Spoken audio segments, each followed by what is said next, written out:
Ano yun? Yan. Dumating na yung ating parcel. So, ito ay sekreto ng ating pag-bake. So, first time ko siyang gagamitin. Dahil before, may isa akong ginagamit. Pero, gusto ko itry itong hiccups. Kasi, syempre, mas maganda daw kasi itong gamitin. Try natin. Hindi ko siya mabuksan. Yan. So, thank you kay seller kasi talagang balot na balot. So, kay Hiccups to. Direct to sa company ni Hiccups binili. Yung kasama ko yung medyo maingay. So, yan. Medyo mahirap magtanggal kasi nga balot na balot siya. Ang dami ng tape, oh. Yes, sa bagay, si Hiccups ay mayaman. Mayaman siya sa tape. Tapos naka-bubble wrap.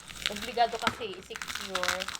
Kapag ganito talagang magpapaship ka ng mga ganitong items na may tendency lumuwag yung cap para hindi siya tumapon, obligado talagang i-bubble wrap at saka i-tape ng maayos para secure na secure. Kasi kapag tumapon ito, so ang mangyayari nito is damage nung i-receive ko. So, pwede ko siyang i-return to seller. So, sayang din yung pa-ship ng pa-ship ka, diba? So, 5-star ako kay seller. Ayan.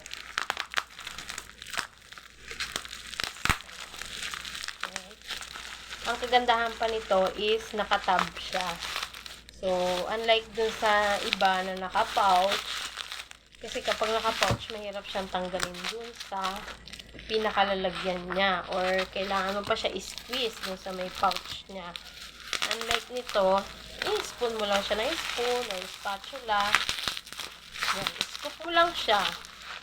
Tapos, pwede ka na mag-mix agad dun sa mixing bowl mo. So, ayan na po. Thank you, seller.